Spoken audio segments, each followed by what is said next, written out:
Well, hello everybody out there in webinar land. It's always a pleasure to not see you, but be virtually attached to you in our quarterly webinars. Again, my name is Chris Bross. You may remember me as one of the old guys at DriveSavers that brings you this messaging every quarter and stays ahead of emerging storage technologies and trends. And we're going to be talking about something very important today. And a direction that DriveSavers embarked on a couple of years ago, and in earnest are really working forward in the world of eDiscovery and data forensics. As John Christopher mentioned, he's another familiar and friendly voice on the call here. He'll be with us, as well as Bob Mehr, our legal counsel, to answer some of those legal questions that might come up at the end of Q&A. And so what I'm going to cover today is probably new material to many of you. I know that we've probably got a lot of our partners in the audience today, as far as our reseller partners and some IT folks as well.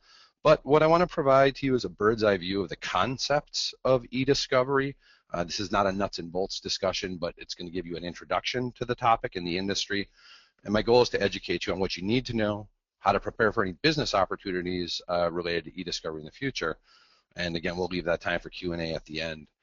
Please do pay attention to the presentation because if you attended last time, you'll know that the raffle question at the end is relevant to the material which we present.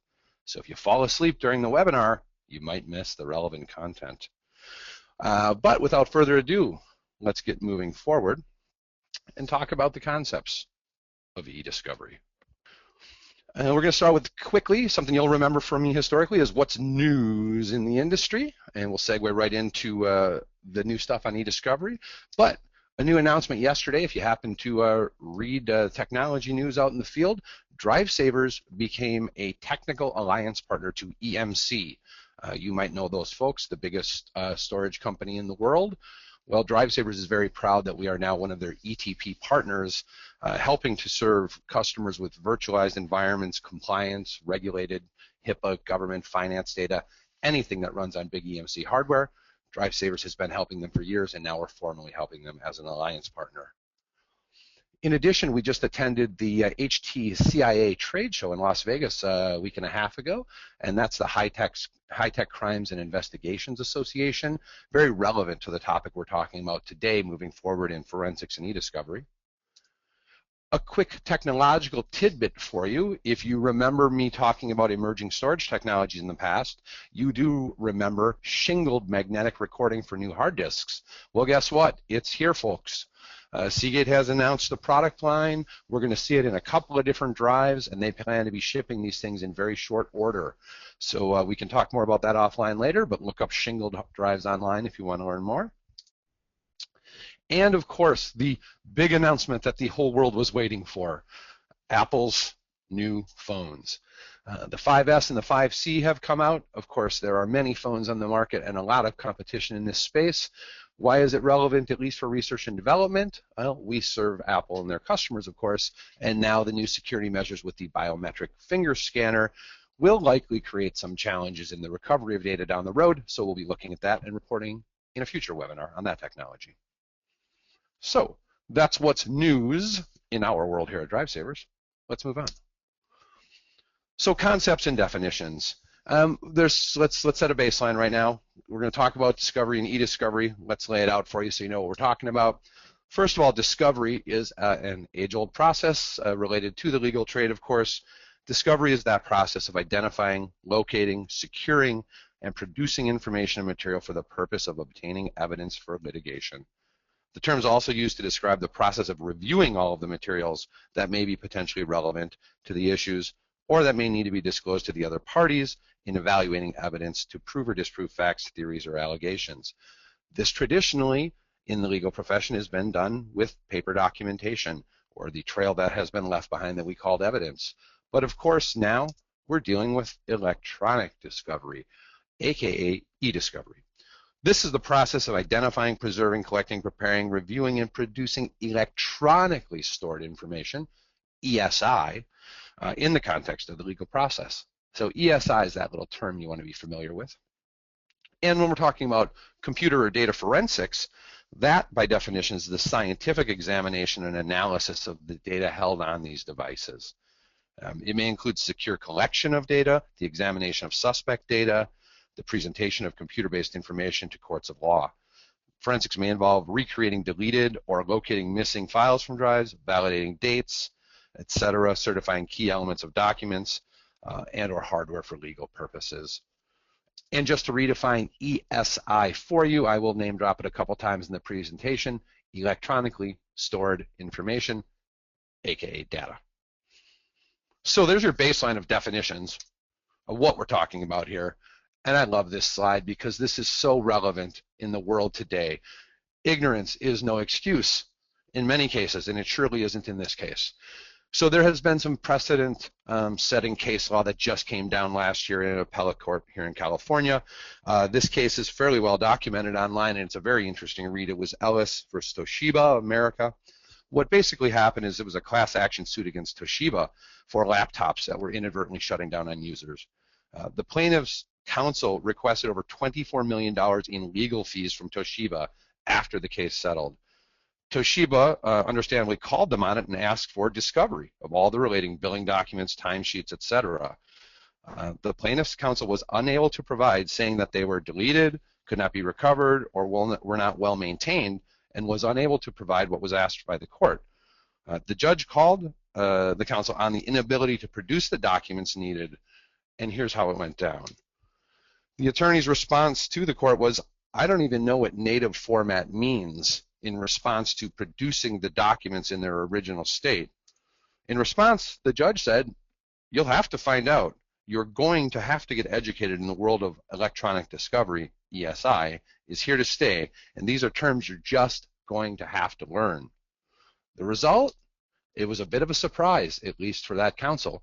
The firm did not get the $24 million in fees they were asking for. In fact, they were sanctioned by the court for $165,000 due to their ignorance of how to properly hand over electronically stored information. This is very relevant today, and this case will be stated often in the future. Don't let this be you. So let's take a look at this comic for a moment, a little comic relief while we try to make light of this ignorance in the industry, calling it the evolution of eDiscovery. You can kind of get the gist of it, I think. You look at the frames from the left to the center to the right, where obviously the gentleman on the right has got a better grasp on current technology and the needs, unlike the counsel in the prior case that we just described. This is why this is very relevant in today's world and why DriveSavers is offering services related to it. So who needs to know this information? Well, first of all, resellers or partners of DriveSavers definitely want to know this information. You might be the first point of contact for a customer in need. Attention to detail and best practices are important in the initial stages to preserve the evidence properly. IT professionals, those of you working at help desks or helping out inside of companies or called on as a service provider, you might need to acquire an image of a terminated employee's drive, or have to locate and extract specific Outlook email or other communications from a local server that you host, or a remote server, or a cloud-based service. So this is very relevant to the IT professionals. And of course the legal departments. As we've already stated, you don't want to be the example from that first slide if we've got anybody from the legal profession on the phone, on the webinar. Following current technology is easy to do, and why not use your continuing legal education or your CLEs to stay up on what's going on in this information technology age related to eDiscovery. The reality is that to ensure the proper handling of E.S.I., resellers, IT, and legal departments must get involved in the process early in order to preserve, identify, collect, and maintain a proper chain of custody. Anyone and everyone who touches these devices has to be documented in that chain of custody. If there's any doubt about these activities, you really want to retain the experience and professionalism of a firm like ours, or you might end up with garbage for evidence. Now we want to show you a little model here that comes from the industry itself, and this is the EDRM model, which is the electronic data reference model, and basically it comes from the eDiscovery industry and provides a standard approach and a generally accepted language and really a ruler for measuring the full range of eDiscovery activities. The goal of the entire eDiscovery process is to provide a repeatable and defensible trail. This means that eDiscovery and computer forensic practitioners must use these best practices we refer to. It's essential because the provider or the forensic practitioner may be called on to testify and defend their findings about the effectiveness and the accuracy of their process if opposing counsel or the court challenges the results of the production. The process really starts with a haystack of information on the far left, where you see that information management block, and ideally ends with a needle on the far right in the presentation phase, or that smoking gun. So the concept is culling down a huge amount of data to find the relevant information to produce that as evidence on the right side of the graph. DriveSavers is primarily engaged at the collection step, where a device and an image of it need to be acquired, and then the processing and the analysis phase of that, and providing it to counsel for review and for additional digging into the data. So again, it's just a flow chart that you can use as reference for how the industry views the processing and the flow of information in eDiscovery. So how does DriveSavers fit into the equation? Well, E.S.I and possibly that smoking gun we just referred to in the last slide may be contained on different types of servers, hard drives, new phones, tablets, any type of device. DriveSavers has been working with all of these devices for more than 25 years and will continue to work on new devices as they emerge to market. Accordingly, it's essential to you as experts like us that have experience with all interfaces, arrays, operating systems, etc. But let's not forget, social media has become an evidentiary gold mine for impeaching witnesses and undermining a party's litigation position. Careful what you share with the world, because it might come back to bite you. So what about the forensic laboratory process? To be clear, we're really talking about eDiscovery today, and not so much the laboratory side of the forensic acquisition or forensic process, because that's part of what you already know we do here at DriveSavers. But let's touch on it a little bit. So we're going to define the forensic laboratory process into two different types of services that we offer.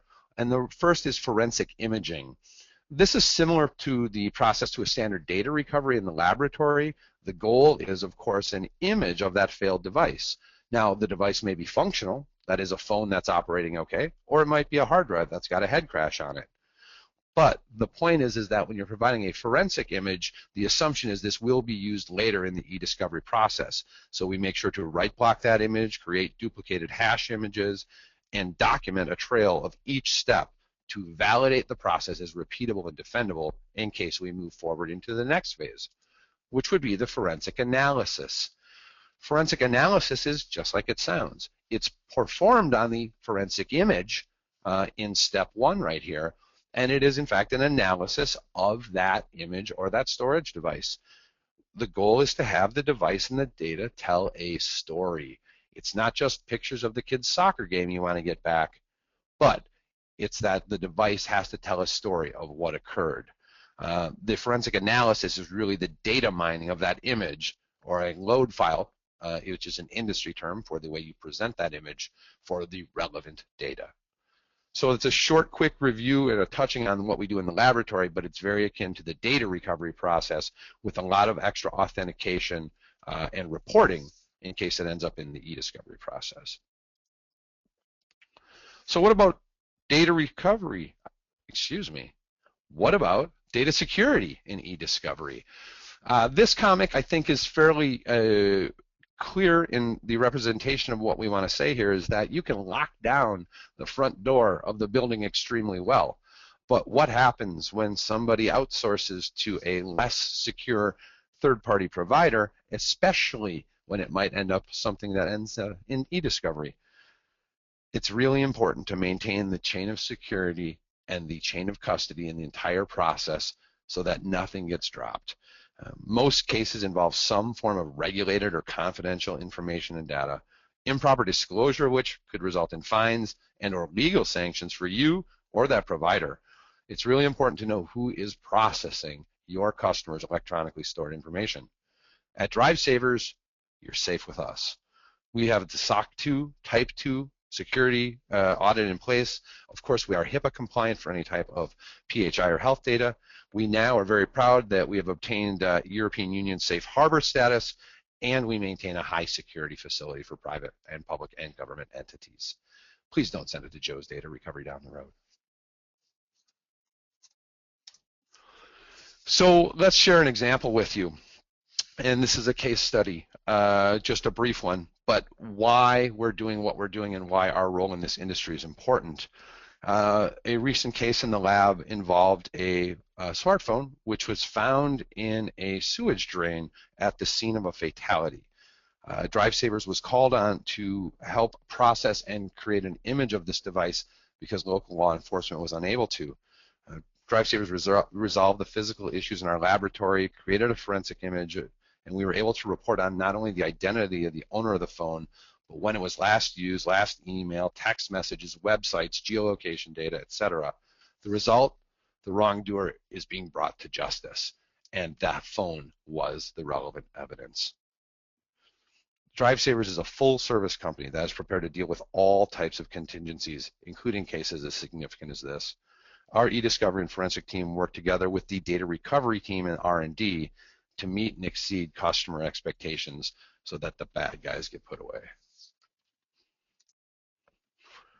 So what about the process for referring customers to DriveSavers? Well, again, if you're an existing partner of ours, you're going to be familiar with some of this.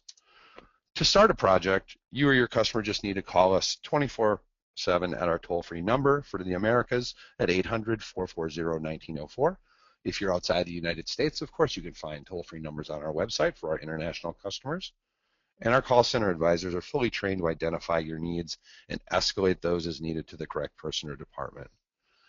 You can also submit an electronic form. You don't get instantaneous response on that, but you get a call back shortly. That's a web form. Feel free to send us an inquiry there as well, and you'll get called back by one of those advisors. And as we mentioned, your case will be escalated to the forensic or eDiscovery team, and legal and technical specialists will discuss all the potential options with you.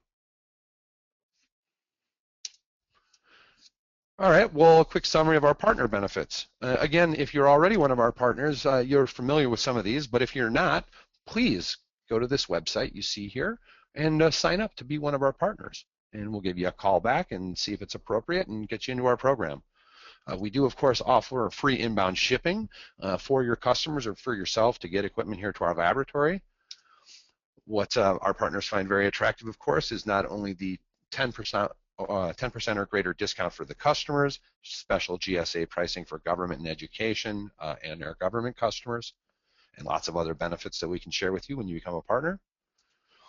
And of course, we offer the best chance for success in the process, either of data recovery, forensic imaging, forensic analysis, or in eDiscovery. We offer the fastest, most secure, and most reliable services, as you already know. And what I'm especially proud of is the research and development team and the nonstop efforts we put there on working with emerging technologies and, for example, the new iPhone 5S that we're going to have to figure out. So looking forward, well, we always like to start with what's new in the industry and end up with looking forward. Growth of data forensics and eDiscovery. This industry is growing as a function of the digital device adoption globally. Everybody's got a computer, a phone, a tablet, a USB stick, a camera, a something with digital data on it these days. And the fact that these devices are rich with relevant data to anyone in their activities and how they may pertain to legal proceedings is really fueling the growth of this whole eDiscovery industry. The eDiscovery and computer forensic markets are currently struggling with the forensic imaging of solid-state drives, which you might remember if you've been to our prior webinars. This is a contentious issue right now in the industry related to the inability to obtain a repeatable image as a result of garbage collection and trim features built into solid-state technology. A solid-state drive will likely display different hash value each time it's imaged, and we're looking to get some case precedents on how this stuff is presented in court, because it will be very relevant moving forward that this is good, clean evidence coming off of these devices, and a process is being developed not only by DriveSavers, but by other companies in the industry to have a repeatable, defendable process. But it is a technological challenge for sure. Oh, sorry, there's your SSD stuff.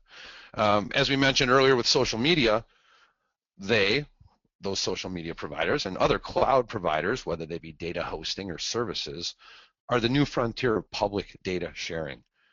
Who is responsible for your data, and how do you manage it? And as always, new technologies bring new challenges here at DriveSavers, regardless of what particular vertical we're talking about. And we look forward to solving those challenges for you and for our end customers when they arise. So, I hope you're able to digest all of that, or at least the majority of it, and I hope you were awake for a couple of the statistics we shared in there. But we're going to open it up to Q&A at this point, and we do have Bob Mehr, our in-house attorney and counsel here, to answer any legal questions. I will attempt to take the questions first, and if I can't, I'll bounce them over to Bob. And the raffle that we discussed earlier will come after the Q&A, so please hang tight.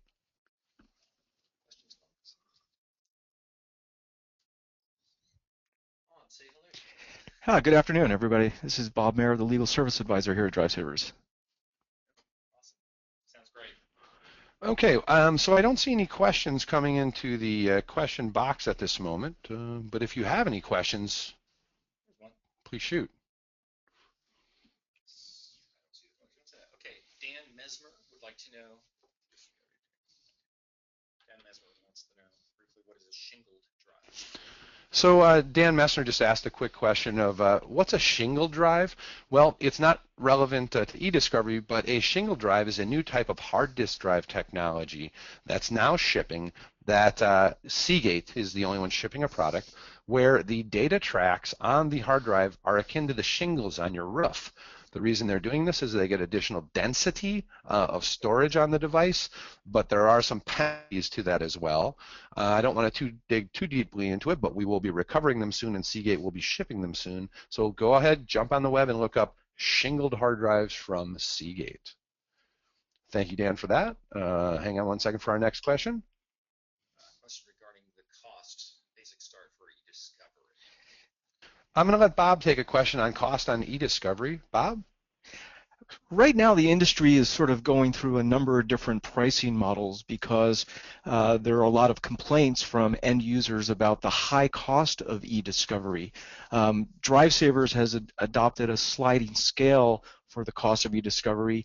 It depends on the volume of data that we're actually processing and where along the EDMR that we're actually processing. So pre-processing can be a sliding scale based on the volume of data, how much data we're actually sifting through based on either keywords or concept approaches, and then ultimately if we're denisting, deduping those files, there's some additional charges.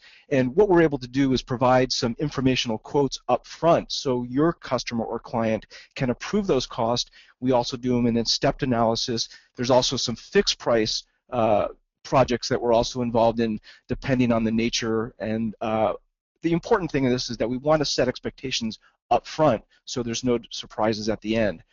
Second half of the question was on the forensic side of thing.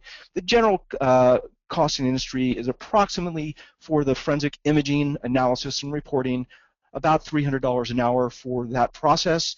And then later on, if court testimony is required, deposition testimony, things like declarations or affidavits, the price can go up or vary. But again, we set those expectations up front.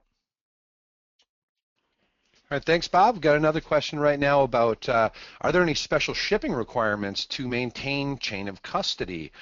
Yes, and I'm actually going to let Bob answer that one for you as well.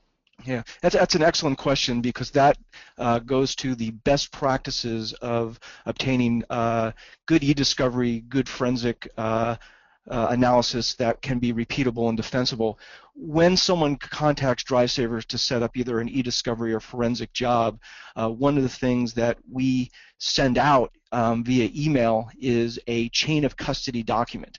If the law firm that you're working with or the customer hasn't already started their chain of custody, we provide that document, the person signs off on the document, who then ships it to us, and then anybody who touches that drive within DriveSavers will sign off on that document and maintain the chain of custody. We also send it along with very specific shipping and packing instructions, and in certain instances, we actually recommend that things be sent U.S. mail as opposed to FedEx. Those are specific criminal matters that those involve.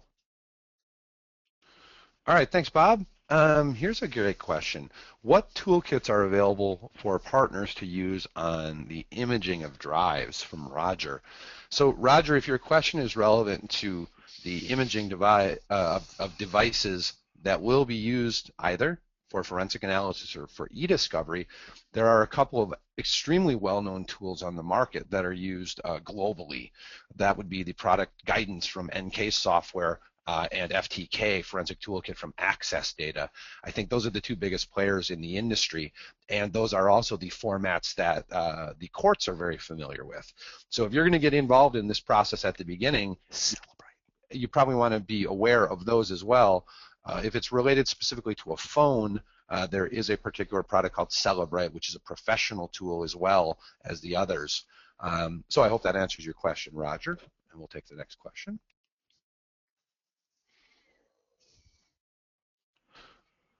So there's a quick question on SSD recovery I want to touch on really quickly. I know everyone's interested in that, but the question was, how far ahead is the market looking regarding to SSDs or else, from Veronica, is it?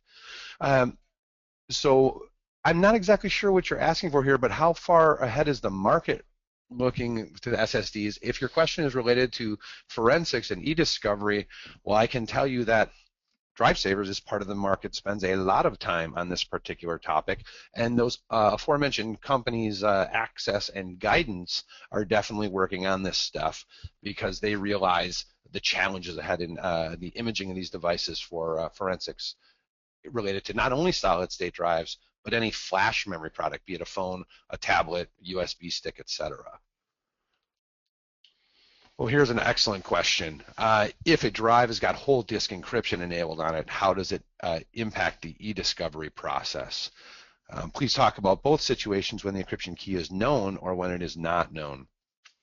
So when the key is known and the key is disclosed to us, or whatever privileges are disclosed to us, we will provide basically not only the initial laboratory work on the imaging of the device, but if we will use those credentials to decrypt the device, and if we do, we basically have a full clean image of all the data in a decrypted state, and we access it and process it like everything else.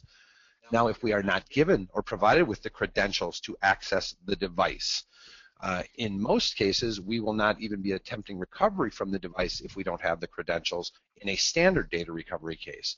If the case is in fact involved in a forensic environment or in an eDiscovery one and is related to a particular case, we work via the legal side of it to determine whether or not we should or need to gain access to the device.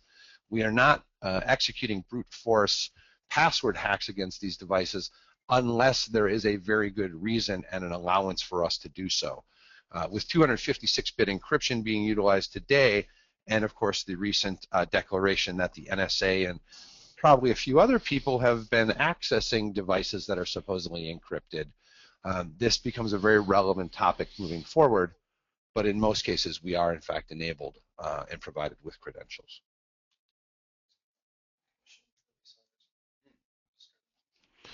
The next question is related to our reseller partners out there, and thank you for asking it.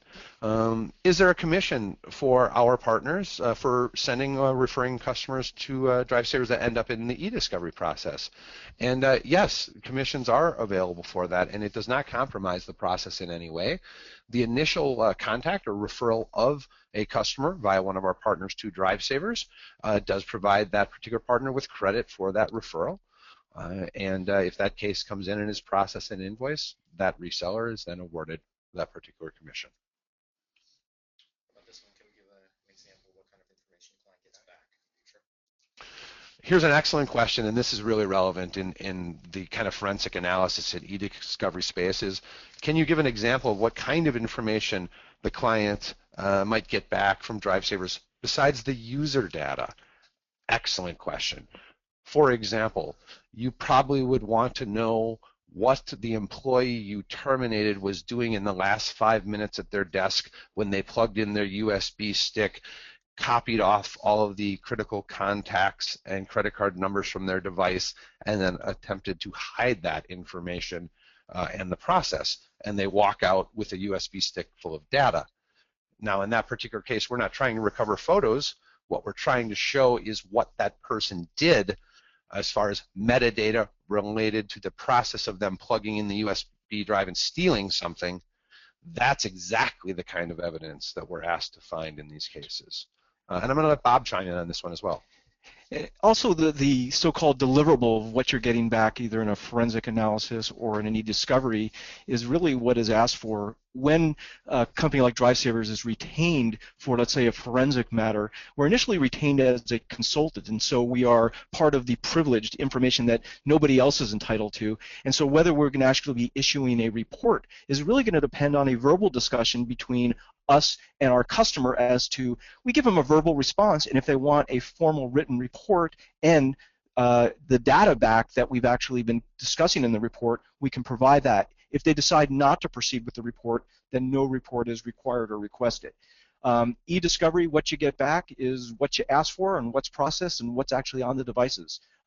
We provide the information in a format that is requested. It can be native format, it can be TIFF for quick review, it could be searchable PDFs for production. So it's a lot of variables involved. Thanks, Bob. Here's another quick question, and I'll take this one. Oh, I'm sorry. Go back to the prior question there. Sorry, folks. I'll be right with you here. Right there. Okay. So does the success rate and the price of recovering data from flash and SSD differ from recovering data from a dead hard drive? Not an eDiscovery question, but a good question anyway. So the success rate, first of all, it's a two-part question. Does the success rate of recovering flash and SSD differ than hard disk drive? The answer is yes. Some solid-state drives actually offer higher recoverability rates than some hard disk drive families do, but many offer lower recoverability rates. For those that offer higher recoverability rates, it's specifically because of the time, effort, and money we've spent in research and development creating new tools to recover the most popular families of SSDs that we see out in the field. We focus on those because there's volume there, and we're driving those recovery rates up. On some devices that we don't see so often or that are more complicated, those recovery rates are lower. Now, to the second part of your question, which was related to price, DriveSavers made a very conscious decision to keep solid-state drive pricing in congruence with hard disk drive pricing for our estimates. What I mean by that is that you should expect to see the same type of pricing structure with similar estimates for SSD and for hard drives, even though it actually costs us more money to do data recovery from solid-state drives, significantly so in-house currently. But we know people need help, and we know people are used to our business model, so we continue to price solid-state drives like hard drives in the recovery lab, and if we don't recover what you need, there is no charge.